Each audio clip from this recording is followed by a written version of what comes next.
Alright everyone, Nilly to Joy back again with the final instalment of my Dead Space 3 hardcore guide. Now this video begins in an area of the machine that I feel could cause you quite a bit of problems in your own run. This area is quite narrow, it's full of ancient Valantan Necromorphs, so you obviously have to worry about them charging, and you also have to worry about the swarm. The area comes in two halves, and one of the biggest tips I can give you is to try and move from half to half and stay within the vicinity of these amplification pads. In this area it's not so much to do with your telekinesis, it's more so to do with your stasis. Being on the pads and using your stasis gives your stasis quite a bit of amplification. It acts like the stasis amplifier you can get on your weapons, as you just see here. It gives you quite a bit more time to concentrate on removing the limbs of the ancient Valantan Necromorphs, because you definitely don't want to do what I've done here. I've backed myself into a corner, and because I've swapped out my line gun force gun for my javelin gun, which usually is not a problem, I got myself into a bit of a pickle and kind of was relying on the force gun, which I didn't have, so I was using my line gun incorrectly, and as you see here it's caused me quite a bit of problems. The reason why I bring it up is because again it kind of reinforces what I was saying in earlier videos about choosing your weapon loadout wisely and being able to use it efficiently. You know, you can make mistakes even when you know your loadout, like I do here, and you change between certain weapons. So again, it gives you a little bit of a heads up in what to expect, because in the heat of the moment, like what's happening here, you can forget to do certain things, and one of them is forgetting what loadout you have and how best to use it. Because the javelin gun is a very, very great weapon for this type of situation, as I'm showing you here. If I was just using the plasma cutter with the rivet gun combo, it would take me quite a bit more time. So again, just be wary of your weapons and be wary what they can do and in what situations. It can really help you out in a tight spot.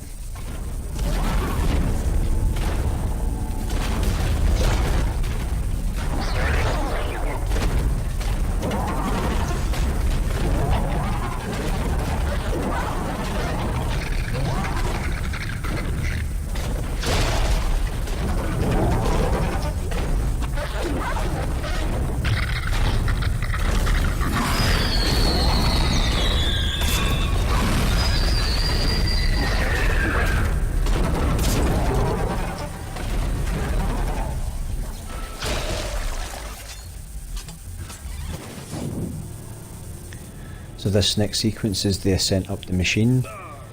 The biggest tip I can give you is this: you cannot fall up the way, but you can fall down the way. The trick to getting this sequence right is to kind of stay ahead of the vents, the cooling vents, because you can make your way up through the gear, but if you've mistimed your ascent and the flames hit you, you fall down the way, and down the way straight into the gear. I mean, it doesn't matter if you fall, if you're below the gear, because you just fall down the way and you lose a bit of life. But the moment you go above that gear, if you've mistimed it and you get blown off of your wire, you're straight down into the gear and your game is finished, and you are so far into the game and you don't want that to happen. So again, try and stay ahead of the flames, and I think you should do alright.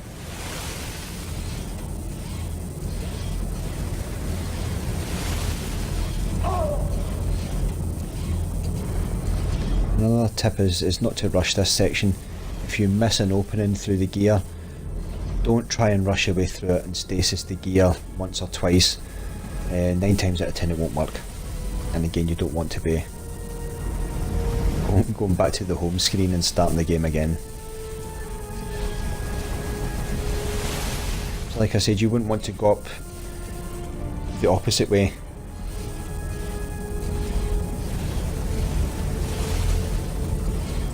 Like at this part, at this gear here, I did miss my opening, but I didn't force myself to go up.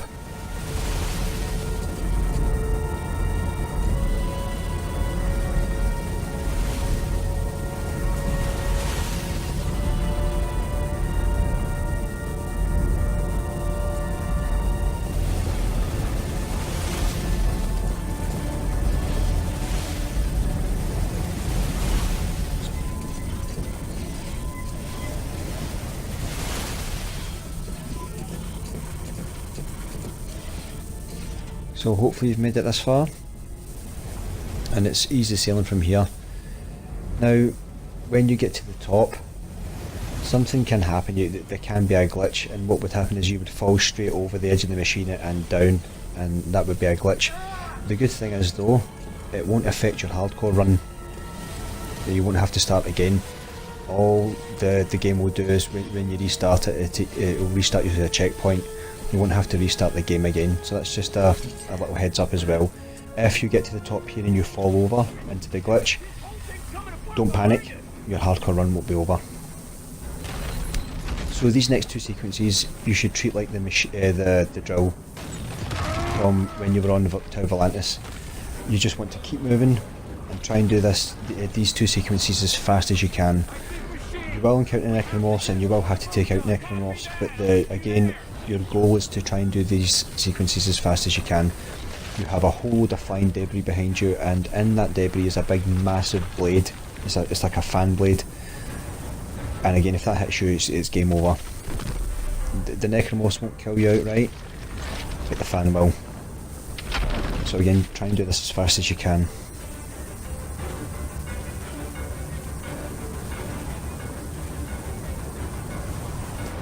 Now I chose to go with the loud out of 2 power weapons, which normally under the circumstances I wouldn't do, but because I need the power of the javelin gun and I need the force gun, and because I'm not really concentrating on the Necromorphs, I think it's a worthwhile thing to do at this sequence. Now this is a tip from Demon Phoenix. He gave me this tip when I was doing my single Life Impossible run. I would usually take out all of the leapers that come across that wall and waste loads of time, and still more would come.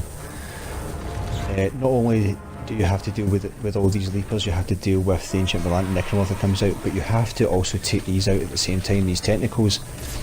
So the tip he gave me was just to remove a limb from the leaper, that way the other leapers don't come over the wall, and you can just concentrate solely on these tentacles. When the Volant Necromorph comes out, incapacitate it by taking one leg off, because if you don't take one leg off, it will just keep following you. And even when you're stuck in this, the kind of boost pad here, it can still hit you while you're in there and take damage off you. So again, rinse and repeat. This is the second sequence, and it's all about getting to where you're going. It's not about sitting and dealing with Necromorphs.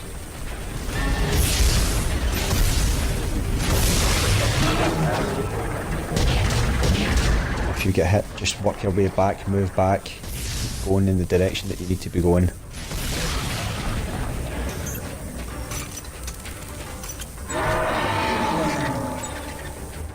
Now again here, I should have just incapacitated the Black Necromorph, but I decided to kill him. And as you'll see, another one just comes straight over the fence. So again, using the rule that I did with the Leaper, try and take one leg off and stasis it and get the hell out of there. You've already taken the tentacle out, so your path should be clear.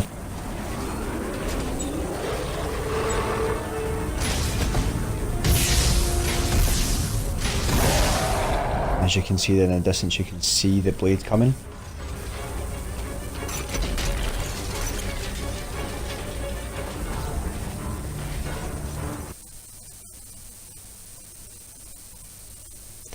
I apologise for what happened here. I don't know if this was a kind of a rendering error when it was in the Upload Studios, but I do apologise.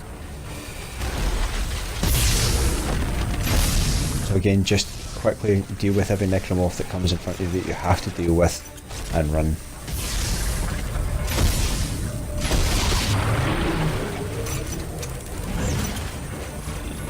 Again, you can hear it right behind me.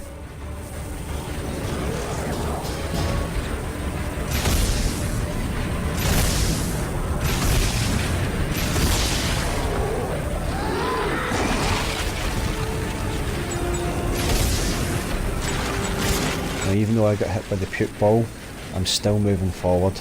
I'm not stopping and just waiting for the puke ball to wear off, just keep going forward.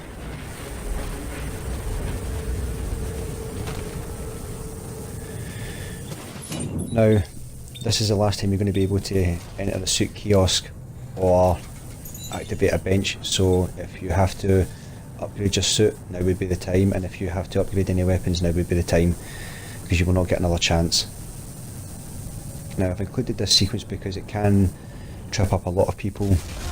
The kind of insta-death sequences get a lot of people aggravated, so I've just kind of included it as a visual guide.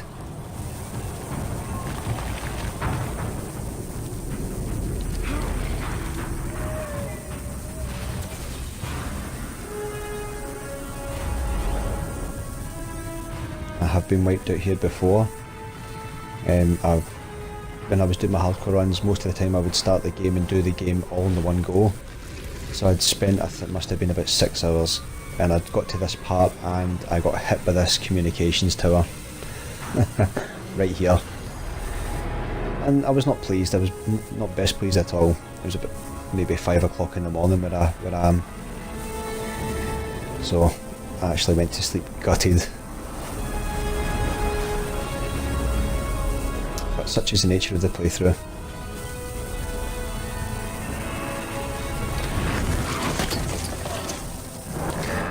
So now the pressure's off a little bit, you don't need to worry about any more insta death parts. One of the main tips I can give you at this part, which is mainly just a kind of a time saving tip, is to hit this eye first. Now I missed it and went straight onto the middle eye. Try to take that other eye out first. Again, it will save you time, and the less time you have later on taking out the tentacles, the more likely you are to survive this segment. So again, use the amplification pad to use your kinesis to take the limbs off of the Necromorphs. It'll save a lot of ammunition, and like I said, it's much more effective than some of your weapons anyway, so it's quick, efficient and effective. Just keep an eye on where the marker husks land.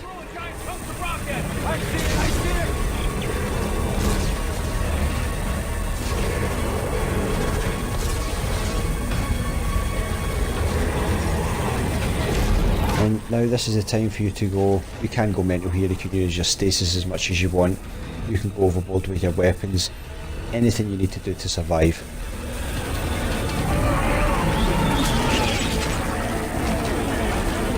So this part here, where the Brethren Moon launches out 2 tentacles, you'll notice that the first time that I take them out with my javelin gun it takes 1 bolt, the next time it happens it takes 2. So this kind of goes hand in hand with what I was saying earlier on about taking out the first eye that comes round first, then the middle and then the other eye. It just means that you do this segment 1 less time. Because each time you do it you have to fire another bolt into the tentacle.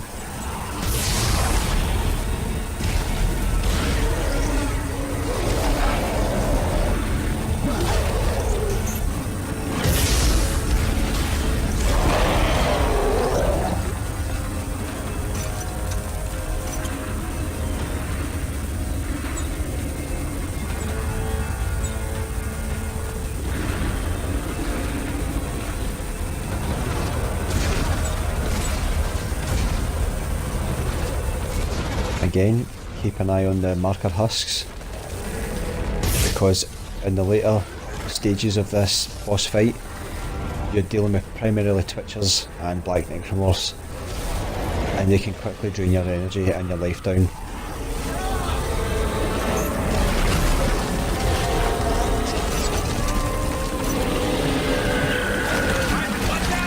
Again, you'll see here it takes 2 bolts now instead of 1.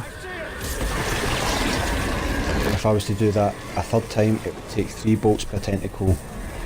If you go any more above 3 bolts you will not win this boss fight. By the time you get to the 2nd tentacle you can fire off 2 bolts I think in your javelin gun, and if you use the javelin gun or whatever weapon you're using, and it's game over.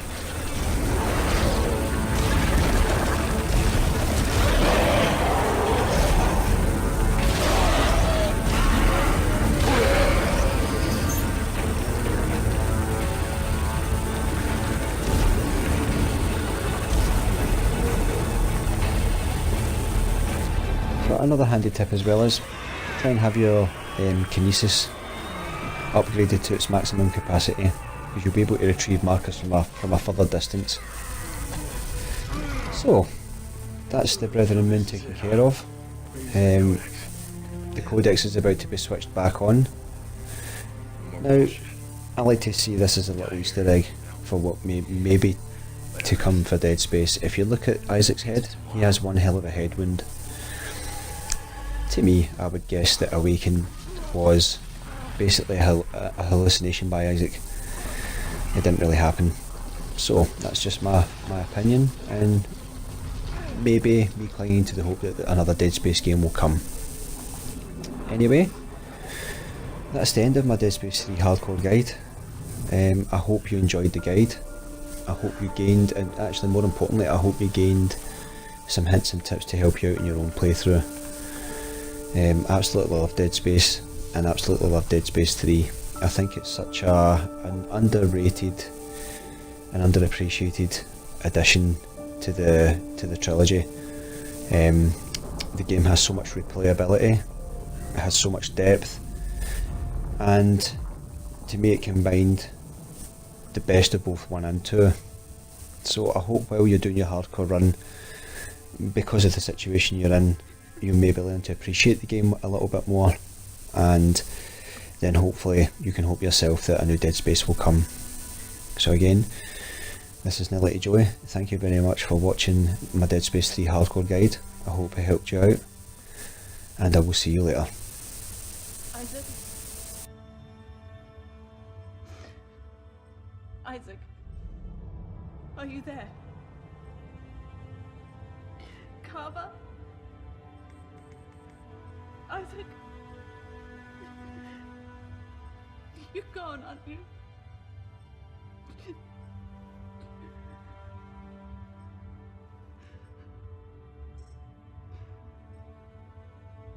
The Mark signal has gone too. Isaac, you did it. You really did it.